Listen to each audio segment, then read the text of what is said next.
الحمدللہ رب العالمین والصلاة والسلام علی سید الانبیاء والمرسلین اما بعد فاعوذ باللہ من الشیطان الرجیم بسم اللہ الرحمن الرحیم۔ عزیز سامعین ناظرین السلام علیکم ورحمۃ اللہ وبرکاتہ۔ امید کرتا ہوں کہ اللہ کے فضل سے آپ تمام احباب خیریت سے ہوں گے۔ آج کی ویڈیو میں آپ کی خدمت میں ایک اہم موضوع لے کر حاضر ہوا ہوں، جس میں ایک بہت ہی اہم موضوع کے متعلق گفتگو کی جائے گی۔ آئیے اپنے کلام کا آغاز کرتے ہیں۔ عزیز سامعین، حضور نبی پاک صلی اللہ علیہ وسلم نے شروع میں چونکہ خفیہ تبلیغ کا آغاز کیا، اور پھر خاص کر جو آپ کے قریبی لوگ تھے، آپ کے بہت ہی جاننے والے لوگ تھے، اور جو آپ صلی اللہ علیہ وسلم کی نبوت سے قبل کی 40 سالہ زندگی کے حالات و واقعات سے بخوبی آگاہ تھے،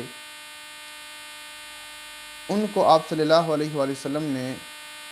اسلام کی دعوت دی، اور انہوں نے پھر اسلام کی دعوت کو قبول کر لیا،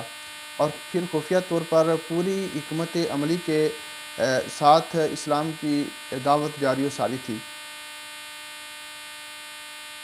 اور خفیہ اور محدود طریقے کی تبلیغ کو آہستہ آہستہ متعارف کرانے کا کام مزید آگے بڑھا۔ تو جب اسلام کی تبلیغ جو ہے وہ عام ہونا شروع ہوئی، اور اسلام نے اپنی جڑیں پکڑ لیں، ٹھیک ہے، تو اس وقت اللہ تبارک و تعالیٰ نے نبی پاک صلی اللہ علیہ وسلم کو ارشاد فرمایا کہ وہ انذر عشیرتک الاقربین، کہ اپنے قریبی جو رشتہ دار ہیں ان کو آپ ڈرائیں۔ تو آپ صلی اللہ علیہ وآلہ وسلم نے ایک دعوت کی، اور اس دعوت پر آپ نے تمام خاندان بنی ہاشم کو بلایا، کھانا کھلانے کے بعد اسلام کی دعوت دی، اور جب اسلام کے اس پیغام کو آپ صلی اللہ علیہ وسلم کے تمام خاندان والوں نے سنا تو تمام مجلس پر سناٹا چھا گیا۔ تمام لوگ خاموش ہو گئے کہ یہ ہمارے سامنے کوئی نئی بات پیش کی جا رہی ہے۔ صرف حضرت علی رضی اللہ تعالیٰ عنہ جو بہت چھوٹے تھے، حضرت علی رضی اللہ تعالیٰ عنہ کی ایک آواز آئی، باقی تمام مجلس خاموش تھی۔ آپ نے فرمایا، گو مجھے آشوب چشم کی شکایت ہے، میری ٹانگیں پتلی ہیں، میں کم عمر ہوں، لیکن آپ صلی اللہ علیہ وسلم کا ساتھ دوں گا۔ جب آپ صلی اللہ علیہ وسلم نے تمام خاندان والوں کو اکٹھا کیا اور کھانا کھلانے کے بعد، دعوت کے بعد اسلام کا پیغام آپ کے خاندان کے سامنے رکھا، تو اس پیغام کو سن کر تمام خاندان والوں کے اوپر جو ہے وہ خاموشی طاری ہو گئی، سناٹا چھا گیا، اور اس خاموشی کے عالم میں حضرت علی رضی اللہ تعالیٰ عنہ، کیونکہ اس وقت ان کی آنکھیں خراب تھیں، آشوب چشم کا مسئلہ تھا، تو انہوں نے کہا کہ بے شک میں عمر میں کم ہوں، چھوٹا ہوں،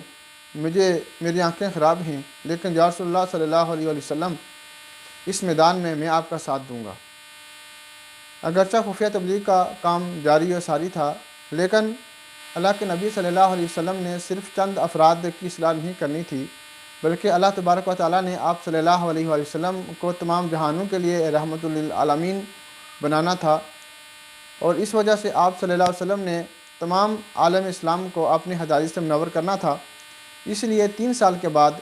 علانیہ تبلیغ کے احکام نازل ہوئے، اور پھر اللہ تبارک و تعالیٰ نے ارشاد فرمایا، فَأَصَدَّ بِمَا تُؤْمَرُ فَأَعْرِضْ عَنِ الْمُشْرِكِينَ،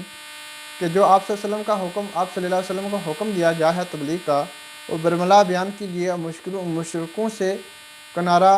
کش رہیے۔ جو مشرک لوگ ہیں، جو نہیں ماننے والے، ان سے آپ کنارہ کش رہیں، لیکن اسلام کے پیغام کو جو ہے وہ عام کرتے گئے۔ جب یہ موقع آیا تو اس پر آپ صلی اللہ علیہ وسلم نے کوہ صفا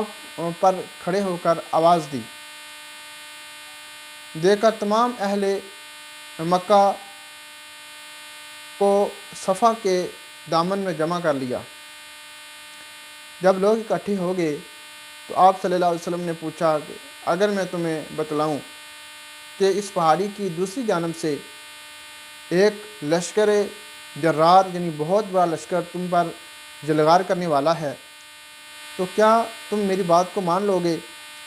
سب نے کہا کیوں نہیں، ہم آپ کی بات کو مان لیں گے، کیونکہ ہم نے آپ صلی اللہ علیہ وسلم کو کبھی بھی زندگی میں جھوٹ بولتے ہوئے نہیں دیکھا۔ آپ چونکہ جو عرب کے لوگ تھے وہ آپ صلی اللہ علیہ وسلم کو صادق و امین کے لقب سے یاد کرتے تھے،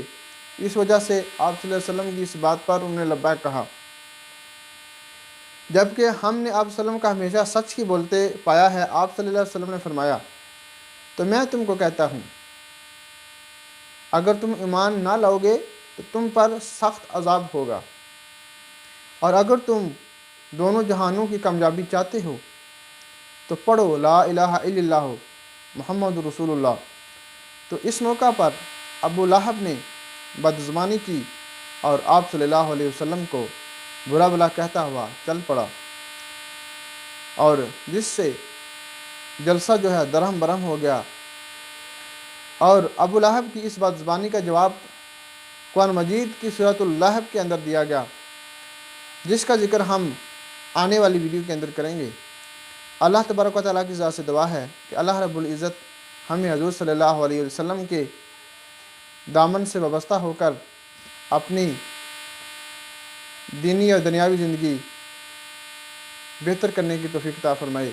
وما علینا الا البلاغ المبین۔ السلام علیکم ورحمۃ اللہ وبرکاتہ۔